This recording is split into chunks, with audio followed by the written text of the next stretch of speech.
Young quarterback needs a good support system. That includes a backup quarterback who is in position to assist in the overall development and not trying to undermine or impede or leapfrog QB1, secretly hoping he fails so the backup can play. Gardner Minshew, who arrived via free agency before the Colts drafted Anthony Richardson, but surely knew it was just a matter of time before he was supplanted by a rookie. Here's Minshew on his reaction to the news that the Colts had decided to name Anthony Richardson the starting quarterback. Super excited for Anthony and the opportunity that he has. This is his franchise. That's the reason they picked him where he is.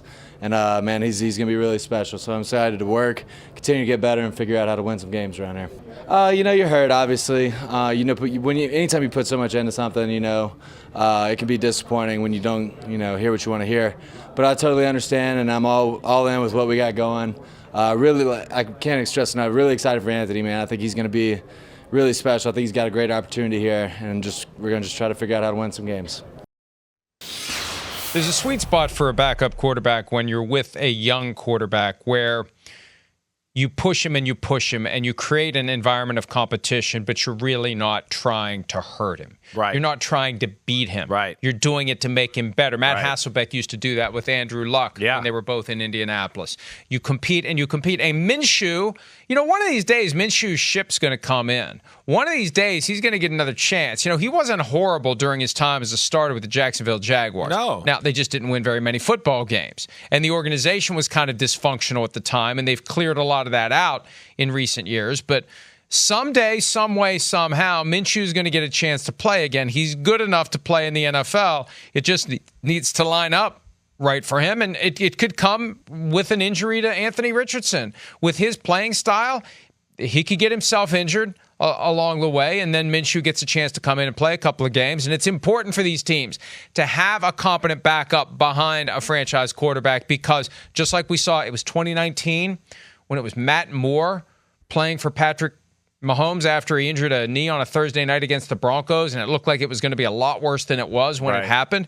Had to come in and hold it down and win a game or two and just keep it together while the starter got healthy. And Minshew may need to do that in Indianapolis, and that could be the thing that gets someone to say, hey, maybe we should give him a chance to compete to be our starter next year. Yeah, I mean, he's the perfect backup, and yeah, he's got some things you like even as a starting quarterback. Pete DeMiletis got in my ear and was like, hey, maybe he's this generation's Ryan Fitzpatrick. And I think it's a good thought. I never really thought of it that way, but he could certainly be that guy, right? And then just, hey, if he gets in the right spot, just like a Ryan Fitzpatrick and maybe takes advantage of it, maybe he'll be there more than 1 or 2 years or whatever else. But he is perfect for this situation. And, Mike, you say it, right? Like, I think he's a guy that he competes to be his best, and he's confident, and that rubs off on the team. And he competes to just raise the level and the energy of the guys around him. And that is what a good backup does.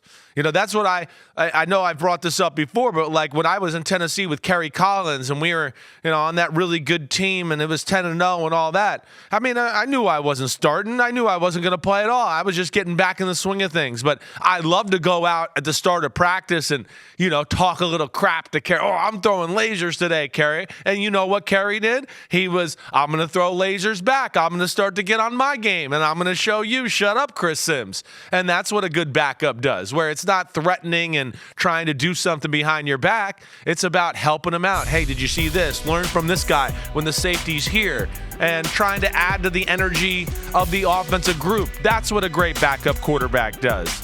And on top of that, Mike, like we always talk about, this guy is out there every day going, whoa, I can't throw the ball like that. Whoa, I can't do that. Whoa, that I can't run like that. Whoa, I'm not as big as him, and just do that with people all around me. So he sees the talent to where he's not going to fight this. He knows what the writing on the wall is, and he's going to, try to help this guy out who he knows the organization is invested in, and he sees that talent to go, okay, this is pretty obvious here. Hi, it's Mike Florio. Thanks for watching PFT on YouTube. Hit subscribe for the latest news and analysis from Pro Football Talk.